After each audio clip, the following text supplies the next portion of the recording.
హరే కృష్ణ. అందరికీ నమస్కారం. మనం ఉపదేశామృతం నుండి తెలుసుకోవడానికి ప్రయత్నిస్తున్నాం కదా. ఈరోజు ద్వితీయ బిందువు. ముందుగా గురు ప్రార్థన చేసుకుని ప్రారంభిస్తాను.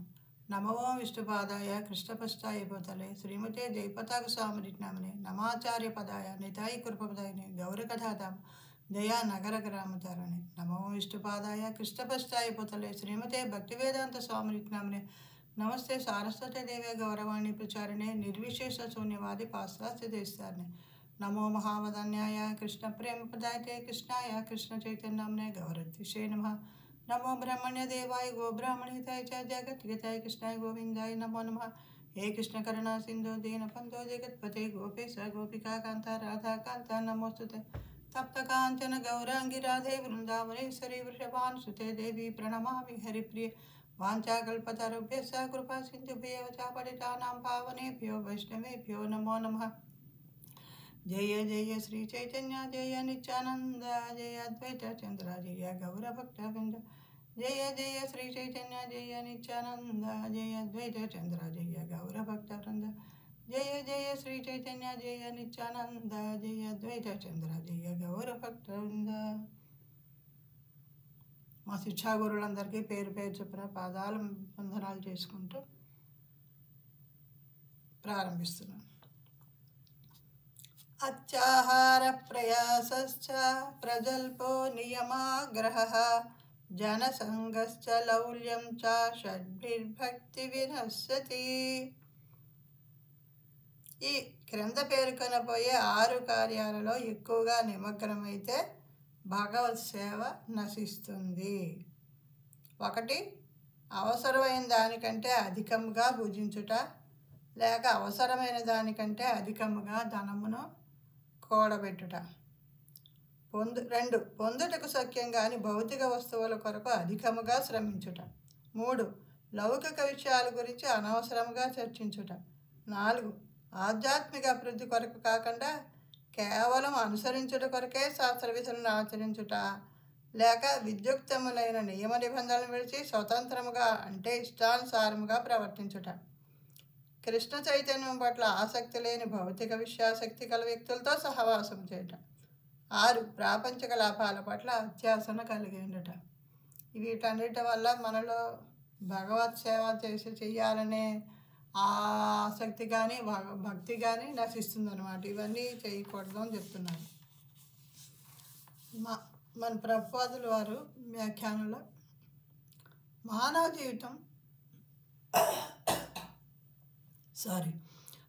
జీవితం సరళ జీవనం, ఉన్నత ఆశయాల కొరకు ఉద్దేశింపబడింది. బద్ధజీవులందరూ కూడా భగవంతుని తృతీయ శక్తిగా అధీనులై ఉండటం వల్ల ఈ భౌతిక ప్రపంచంలో ఎవరైనా పని చేయడం తప్పనిసరిగినట్లు రూపొందించబడింది. దేవాదేవుడైన భగవంతునికి 3 ప్రధాన శక్తులు కలవు. మొదటిది అంతరంగ శక్తి లేక అంతర్గత శక్తి. 2వది తటస్థ శక్తి మధ్యస్థ శక్తి. 3వది బహిరంగ శక్తి లేక బాహ్య శక్తి.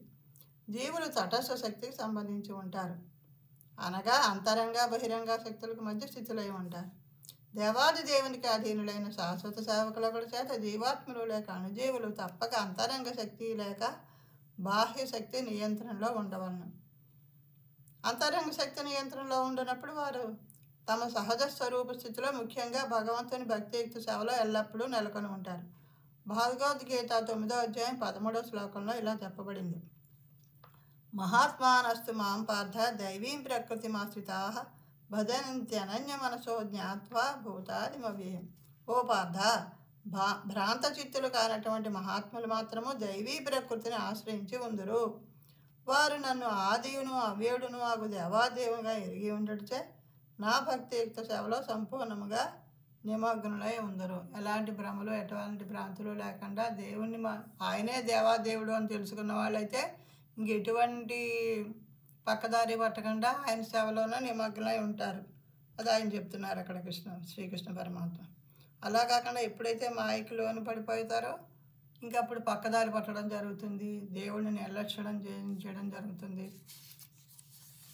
ఇవన్నీ జరగకుండా ఉండాలంటే మనం ఇందాక చెప్పినవి అలాంటి కార్యాలు చేయకూడదన్నారు. మన ఎక్కువగా కావాల్సిన దానికంటే ఎక్కువగా భుజించకూడదని చెప్పడం జరిగింది.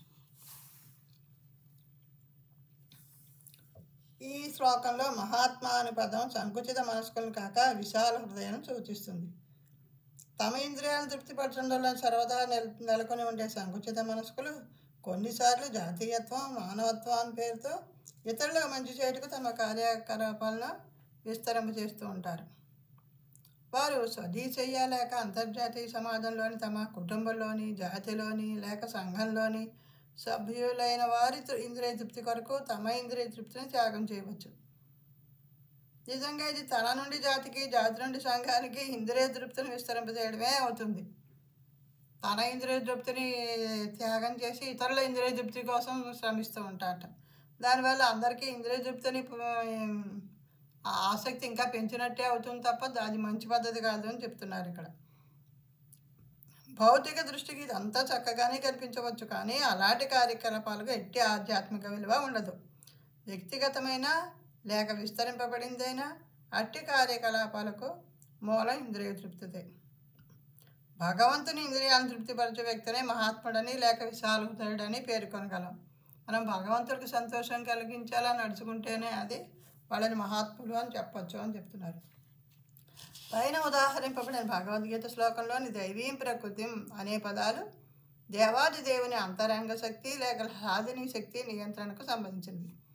ఈ హ్లాదిని శక్తి శ్రీమతి రాధారాణిగా లేక ఆమె విస్తరణ రూపంగా భాగ్య దేవత అయిన లక్ష్మీదేవిగా వ్యక్తమవుతుంది.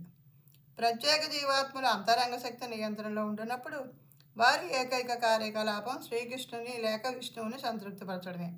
ఇది మహాత్ముల స్థితి. మహాత్ముడు కాని వ్యక్తి దురాత్ముడు అనగా సంకుచిత మనస్కుడు. అటువంటి సంకుచిత మనస్తత్వం గల దురాత్ములు భగవంతుని బాహ్యశక్తి అనగా మహామాయ నియంత్రణలో ఉంచబడతారు. ఎప్పుడైతే మహామాయలోకి వెళ్ళిపోయామో అప్పుడు మన కార్యక్రమాలన్నీ దేవుడికి వ్యతిరేకంగా జరుగుతూ ఉంటాయి. ఆయనకి నచ్చేలా ఉండవు మన పనులేవి కూడా. నిజానికి భౌతిక ప్రపంచంలో జీవులందరూ మహామాయ అధీనంలోనే ఉంటారు. వారిని త్రివిధ క్లేశాలకు గురి చేయడమే ఆమె పని. ఈ మనకి 3 రకాల క్లేశాలు ఉంటాయి. అవి ఆది దైవిక క్లేశము, దేవదత్త చేత కలిగించబడే అనావృష్టి, భూకంపాలు, తుఫాన్లు వంటి బాధలు. అది భౌతిక క్లేశము, శత్రువులు, క్రిములు ఉన్న ఇతర జీవుల చేత కలిగించబడే బాధలు. ఆధ్యాత్మిక క్లేశము మన శరీరం వలన లేక మనసు వలన కలిగే బాధలు. ఉదాహరణకు మానసిక, శారీరక దౌర్బల్యాలు.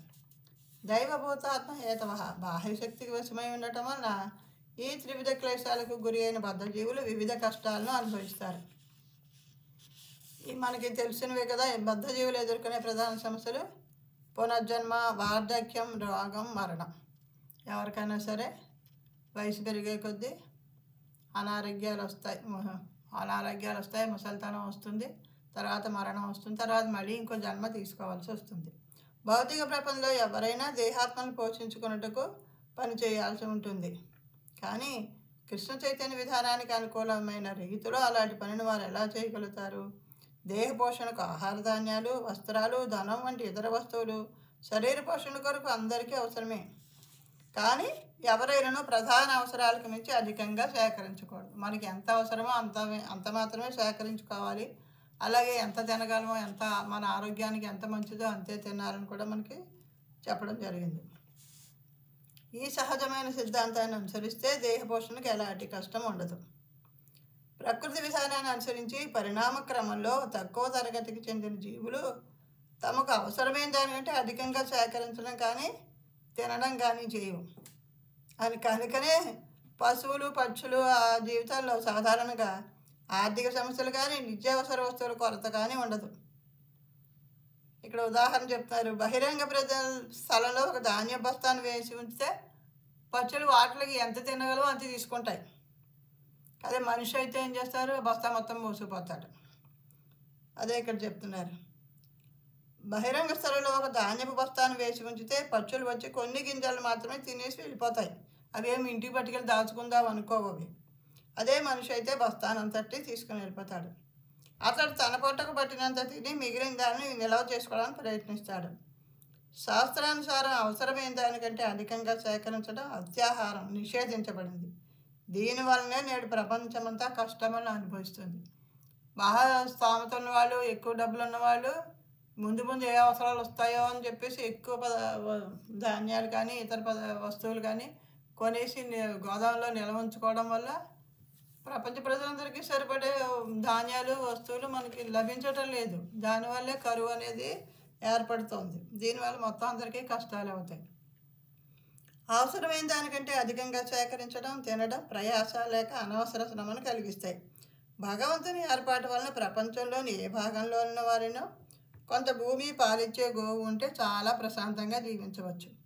అతడు స్థానికంగా ధాన్యాన్ని ఉత్పత్తి చేసి గోవుల నుండి పాలన పొందగలిగించో జీవనోపాధి కొరకు వారు ఒక ప్రదేశం నుండి మరో ప్రదేశానికి వలస పోనవసరం లేదు. అది అన్ని ఆర్థిక సమస్యలు పరిష్కరించగలదు. అదృష్టవశాత్తు కృష్ణ చైతన్యాన్ని అలవరుచుకున్నటకు, భగవంతునితో తనకు గల సంబంధాన్ని అవగాహన చేసుకున్నటకు, పరమ లక్ష్యాన్ని గ్రహించుటకు భగవత్ ప్రేమ కొరకై మానవునికి ఉన్నత జ్ఞానం అందించబడింది. పశువులకి పక్షులకి లేని జ్ఞానం మనుషులకి ఇవ్వడం జరిగింది భగవంతుడు. ఆయన గురించి తెలుసుకోవడానికి, మనం మంచి మార్గంలో నడవడానికి ఆ జ్ఞానాన్ని మనం ఉపయోగించుకోవాలి.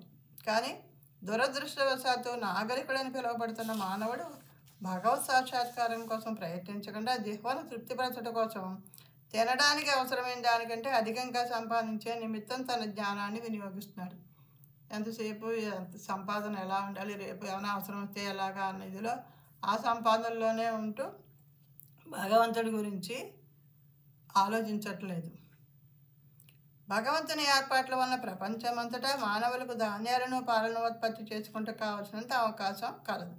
కానీ ఉన్నత జ్ఞానాన్ని భగవత్ చైతన్యాన్ని అలవర్చుకుంటకు బదులు వివేకవంతులు అనబడేవారు అనవసరమైన అవాంఛితమైన వస్తువులను ఉత్పత్తి చేయడానికి తమ జ్ఞానాన్ని దుర్వినియోగపరుస్తున్నారు. దీనికి ఫలితంగానే కర్మాగారాలు, జంతు వధశాలలు, వ్యభిచార గృహాలు, మద్యం అమ్మే దుకాణాలు తెరుచుకున్నాయి. అధికంగా వస్తువులను సేకరించవద్దని, అమితంగా తినవద్దని, కృత్రిమ సౌకర్యాలు సమకూర్చుకున్నట్టుకు అనవసరంగా పనిచేయవద్దని ఎవరికైనా సలహానిస్తే అనాగరిక జీవన విధానాన్ని అనుసరించడానికి సలహా ఇస్తున్నామని భావిస్తారు. ప్రపంచం అంతా ఎంతో ముందుకెళ్ళిపోయింది, ఆధునికంగా ఉంది, మీరు ఇప్పుడు ఇలాంటివన్నీ చెప్తారేమిటి అని ఎవరు కూడా మన మాటలు పట్టించుకోరు. సాధారణంగా మానవులు సరళ జీవనం, ఉన్నత ఆశయాలను అవలంబించడానికి ఇష్టపడరు. ఇది వారి దురదృష్టకరమైన పరిస్థితి. మానవ జీవితం భగవత్ సాక్షాత్కారం కోసం ఉద్దేశించబడింది. ఈ ప్రయోజనం కొరకే భగవంతుడు మానవునికి ఉన్నత జ్ఞానాన్ని ప్రసాదించాడు. ఉన్నత జ్ఞానం ఉన్నతమైన స్థితిని పొందడానికి ఉద్దేశించబడిందని విశ్వసించేవారు వైదిక సాహిత్య బోధనలు అనుసరించాలి. ఇవన్నీ ఎవరికి వాళ్ళు సొంతంగా చెప్పే విషయాలు కాదు. మనకు అన్ని పురాణాల్లో, మన వేదాల్లో వాటిలో ఉన్నాయి. అది చదువుకుని అర్థం చేసుకునేంత జ్ఞానం మనకి లేదు. కాబట్టి మనం గురుముఖంగా వాళ్ళు ఆ వేదాలు శాస్త్రాలు ఏం చెప్పాయో మనం తెలుసుకోవాలి, దాన్ని పాటించడానికి ప్రయత్నించాలి. ఉన్నత ప్రమాణ గ్రంథాల నుండి అలాంటి బోధనలు గ్రహించిన వారు సంపూర్ణ జ్ఞానవంతులై జీవితానికి నిజమైన అర్థాన్ని కల్పించగలుగుతారు. అలా గ్రహించగలిగి దాన్ని మనం ఆ జ్ఞానంతో మనం పాటించడమే కాకుండా మరి నలుగురికి కూడా ఈ విషయాలు చెప్తూ ఉంటే అందరికీ జ్ఞానం వస్తుంది. నిజమైన మానవ ధర్మం గురించి శ్రీ సూత గోస్వామి శ్రీమద్ భాగవతం 1వ స్కందము 2వ అధ్యాయం 9వ శ్లోకంలో ఈ విధంగా వర్ణిస్తున్నారు. ధర్మస్య హ్యాపవర్గస్య నార్ధోర్ధాయోపకల్పతే నార్ధస్య ధర్మ ఏకాంతస్య కామోలాభాయి స్మృతః. విద్యుక్త ధర్మములన్నీ నిశ్చయముగా చరమమోక్షము కొరకే ఉద్దేశింపబడినవి.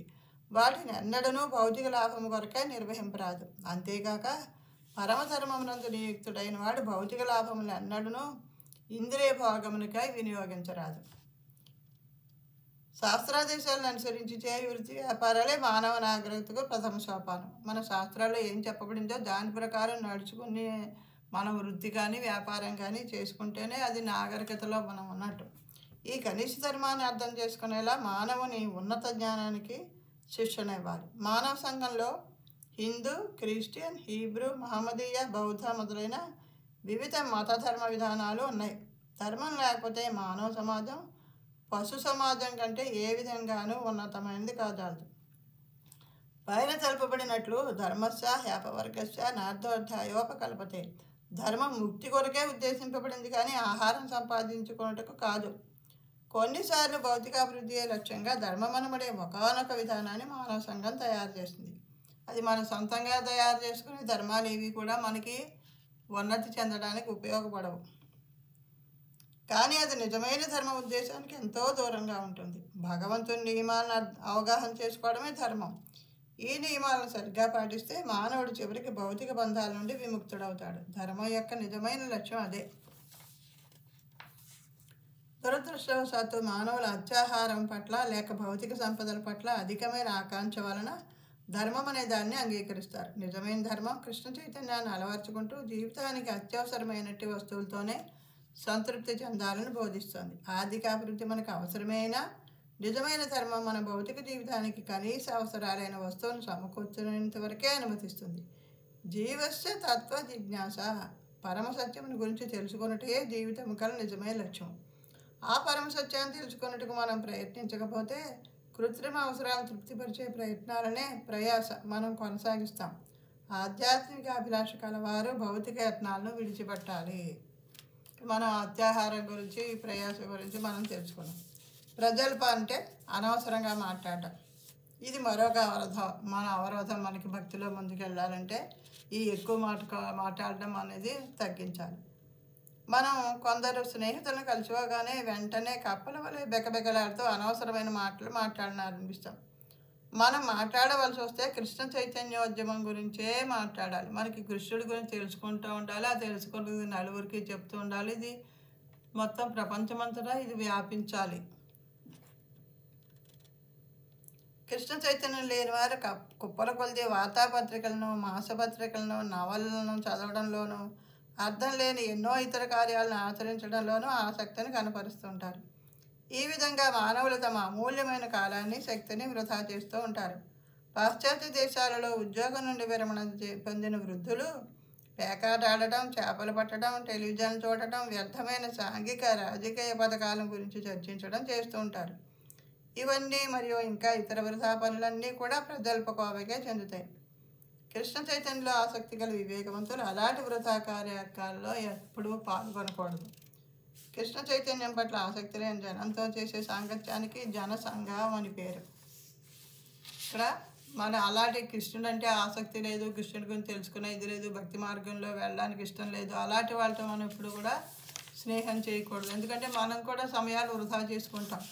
మనం ఏమాత్రం టైం ఉన్నా హరే కృష్ణ మహామంత్ర జపం చేద్దామా, లేకపోతే భగవంతుని తెలియచేసే విషయాల గురించి చర్చించుకుందామా, లేకపోతే ఆయనకు సంబంధించిన పుస్తకాలు చదువుదామా, ఆ క్లాసులు విందామా, ఇదే ధోరణిలో ఉంటాం. అలా కాకుండా ఎప్పుడైతే అలా ఇష్టం లేని, ఆసక్తి లేని మనుషులతో స్నేహం చేసామో వాళ్ళతో పాటు కూర్చొని మనం కూడా ఈ భక్తి మార్గం నుంచి పక్కా తప్పుతాము. సీరియల్స్, సినిమాల, కథల ఇలాంటి విషయాలు, రాజకీయాలు మాట్లాడడం ప్రారంభిస్తూ ఉంటాం. మనం ఎవరైనానూ అలాంటి సాంగత్యాన్ని తప్పక విడవాలి. శ్రీల నరోత్తమ దాస్ ఠాకూర్ కృష్ణ చైతన్యవంతులైన భక్తుల సాంగత్యంలోనే భక్త సనే వాస్ జీవించాలని మనకు ఆదేశించారు. ప్రతి ఒక్కరూ నిరంతర భక్తుల సాంగత్యంలో భగవంతుని సేవలోనే ఉండాలి. వాళ్ళతో ఉన్నాం అనుకోండి, ఆ గుడికి వెళ్తాం అంటారు, వాళ్ళతో పాటు మనం కూడా వెళ్తాం. అక్కడ గుడిలో వాళ్ళు సేవ చేస్తుంటే మనం కూడా సేవ చేయాలని ఆలోచన వస్తుంది, మనం కూడా సేవలో పాల్గొంటాం. ఇలాగా భక్తుల సాంగత్యంలో ఎప్పుడు మనం ఉండడానికి ప్రయత్నించాలి. సాధారణ వ్యాపారం నిర్వహించే ఇతరుల సహవాసం ఆ వ్యాపారంలో ప్రగతి సాధించడానికి ఎంతగానో ఉపయోగపడుతుంది. కనుకనే భౌతికాభివృద్ధిని ఆశించే మానవులు అట్టి అభివృద్ధి కోసమే ఎన్నో సంఘాలు, క్లబ్లు ఏర్పరచుకుంటారు.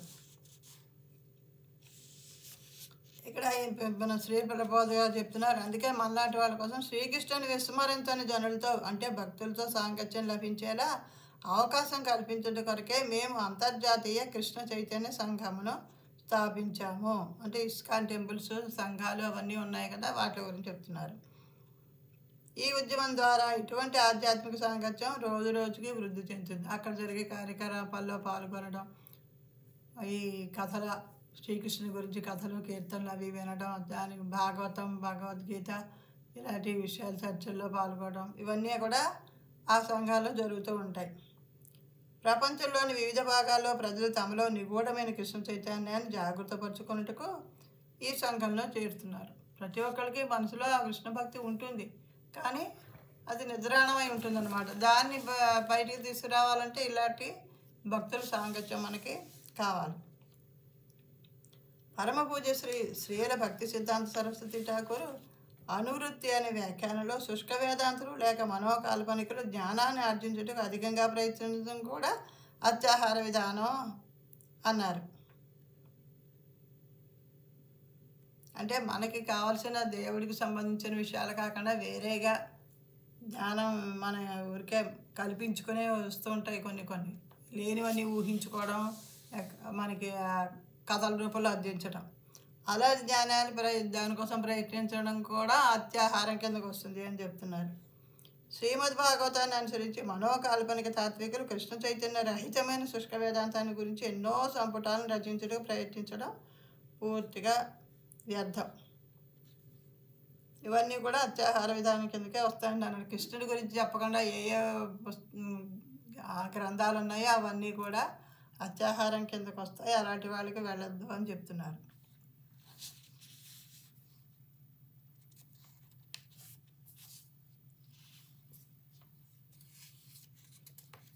ప్రయోజనవాదుల అభిప్రాయం ప్రకారం శాస్త్ర విధులను కొన్నింటిని తక్షణ ప్రయోజనం కొరకు అవలంబించుటకు నియమాగ్రహమని, ఆధ్యాత్మిక ఉద్దేశించబడిన శాస్త్ర విధులను నిర్లక్ష్యపరచడం నియమ అగ్రహమని చెప్పబడుతుంది. అగ్రహ అనగా అంగీకరించుటలో ఉత్సాహం, ఆగ్రహ అనగా అంగీకరించుటలో ఉత్సాహం, అగ్రహ అనగా అంగీకరించుటలో నిర్లక్ష్యం. ఏదైనా సరే నియమాలు అవి తెలుసుకొని దాన్ని మనం ధర్మ నియమాలా కాదన్నది తెలుసుకోవాలి తప్ప అది సరిగ్గా తెలుసుకోకుండా అర్జెంటుగా మనం దాటిని అటు పక్కకు పెట్టేయడం కానీ దాన్ని పాటించడానికి ఉత్సాహంగా ముందుకెళ్ళడం కానీ చేయకూడదు.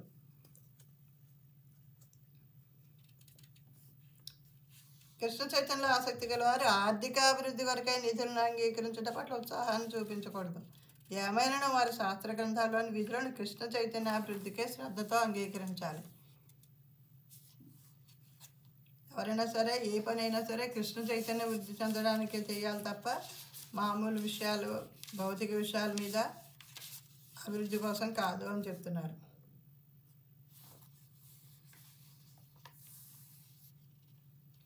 ఎవరైనా వైష్ణవులను అనవసరంగా నిందించే మాయావాదుల సాంగత్యాన్ని త్యజించాలి. ఎప్పుడూ కూడా ఈ వైష్ణవుల గురించి నిందించడం కానీ వాళ్ళని విమర్శించడం కానీ ఎవరైతే చేస్తున్నారో వాళ్ళ సాంగత్యంలో ఎప్పుడూ కూడా ఉండకూడదు.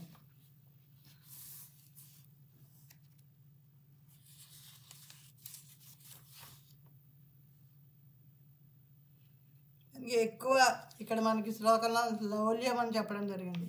అంటే అధికమైన కోరిక, అత్యాశ ఉండకూడదు. మనకి ఎంతవరకు అవసరమే అంతవరకే తీసుకోవాలి తప్ప మనం ఎక్కువగా ఇంకా మన సమయాన్నంతా వృధా చేసుకుంటూ ఎంత ధనాన్ని ఎలా చేసుకుందాం అనే ఉద్దేశంతో కాకుండా మనం ఎంతవరకు అవసరమో మనం మొదటి నుంచి అదే చెప్తున్నారు కదా, ఎంతవరకు అవసరమో అంతవరకే మిగిలిన సమయాన్ని మనం భగవద్ జ్ఞానంలో మనం ఎక్కువసేపు గడుపుతూ ఉండాలని చెప్తున్నారు. ప్రపంచంలోని సమస్త సంపద జీవుల సంక్షేమం కొరకే వినియోగించబడాలి. అదే ప్రకృతి మాత ఉద్దేశం. ప్రతి ఒక్కరికి భగవంతుని సంపదను వినియోగించుకుని జీవించటకు హక్కు కలదు. భగవంతుని సంపద సశాస్త్రీయంగా వినియోగించే కళను ప్రజలు నేర్చుకున్నప్పుడు వారు ఒకరి హక్కును మరొకరు అధిగమించుటకు ప్రయత్నించరు. అప్పుడు ఆదర్శవంతమైన సమాజం ఏర్పడుతుంది. అలాంటి ఆధ్యాత్మిక సమాజానికి మూల సూత్రం ఈశోపనిషత్తులోని ప్రథమ మంత్రంలో చెప్పబడింది. ఈశావాస్యమిదం సర్వం యత్కించ జగత్యాం జగత్ తేన త్యక్తేన బుద్ధిధా మా గృధ కస్య సిద్ధనం. విశ్వంలో గల చేతన పదార్థాలన్నీ భగవంతుని ఆధీనంలోనే ఉండి ఆయనకే చెంది ఉన్నాయి. అందుచేత ఎవరైనా తన కొరకు కేటాయించబడిన తనకు అవసరమైన వాటిని మాత్రమే గ్రహించాలి. ఇతర వస్తువులు ఎవరి కోసం ఉద్దేశించబడ్డాయో తెలుసుకుని వాటిని స్వీకరించరాదు.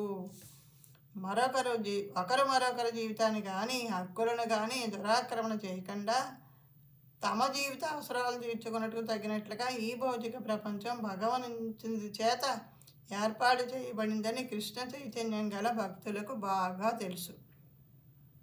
ఈ సంపూర్ణమైన ఏర్పాటు అందరికీ వారి నిజ అవసరాలను అనుసరించి సంపదలో కావలసిన భాగాన్ని సమకూరుస్తుంది. ఈ విధంగా సరళ జీవనం ఉన్న ఆశయాలు అనే సిద్ధాంతానికి అనుగుణంగా ప్రతి ఒక్కరూ ప్రశాంత జీవితాన్ని గడపగలరు. మనం తినే ప్రతి మెతుకు మీద మన పేరు రాసి ఉంటుంది. ప్రతి ధాన్యపు గింజ మీద, ప్రతి బియ్యపు గింజ మీద అని అంటారు. మనకి భగవంతుడి ఏర్పాటు ప్రకారం ఏవేవి ఉన్నాయో అవి తీసుకోవాలి. ఇంకా ఏదో కావాలని మనం ఆశించి మిగతా వాళ్ళకి లేకుండా చేయకూడదు అని చెప్తున్నారు ఇక్కడ. దురదృష్టవశాత్తు భగవంతుని ఏర్పాట్లపై విశ్వాసం లేనివారు, ఉన్నతగా ఆధ్యాత్మిక అభివృద్ధి పట్ల కోరిక లేనివారైన భౌతికవాదులు భగవంతుడు ప్రసాదించిన బుద్ధిని భౌతిక సంపదను పెంపొందించుకోవడానికే ఉపయోగిస్తారు. వారికి భగవంతుని నియమాల పట్ల కానీ ఉన్నత లక్ష్యాల పట్ల కానీ ఆసక్తి ఉండదు. వారు ఇంద్రియ తృప్తి కొరకే అసంఖ్యాకమైన కోరికలను తీర్చుకున్నట్టుగా ఎల్లప్పుడూ ఆతృతపడుతూ సాటి జీవులను దోచుకునేలా ప్రత్యేక సామర్థ్యం కలిగిన వారే ఉంటారు. ఎంతసేపు పక్క వాళ్ళని దోచుకోవడం గురించి ఆలోచిస్తారు. దానికి వాళ్ళు తెలివితేటలన్నీ ఉపయోగిస్తూ ఉంటారు అన్నమాట. స్త్రీల రూప కోసం పేర్కొన్నట్టు ఈ ప్రాథమిక దోషాలు ఇప్పుడు చెప్పిన 6.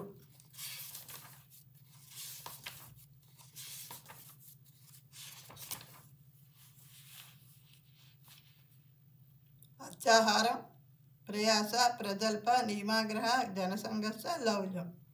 అత్యాహారం అంటే అమితంగా భుజించడం, ప్రయాస అంటే అధికంగా శ్రమించడం, ప్రజల్ప అంటే అనవసరంగా మాట్లాడటం, నియమాగ్రహం అంటే నియమ నిబంధనల విషయంలో అధిక ఆసక్తి లేక నిర్లక్ష్యం, జనసంఘం అంటే మనకి భక్తి లేని వాళ్ళతో భౌతిక విషయాల మీద ఎక్కువ ఆసక్తి చూపించే వాళ్ళతో సహవాసం, లౌల్యం అంటే అధికమైన కోరిక, అత్యాస. ఈ ఇక్కడ మన షడ్భిర్భక్తి నిరసతి అన్నారు కదా, ఈ 6 కూడా భక్తిని నశింపచేస్తాయని చెప్పారు కదా. ఈ ప్రాథమిక దోషాలను మానవ సమాజం త్యజించినప్పుడు మనుషులకు పశువులకు మధ్య, పెట్టుబడిదారులకు సామ్యవాదులకు మధ్య, ఇతరులందరి మధ్య గల శత్రుత్వం సమస్తం సమసిపోతుంది. ఎవరెవరైతే ఇవన్నీ పాటిస్తారో వాళ్ళ మధ్యన శత్రుత్వం అనేది ఉండదు.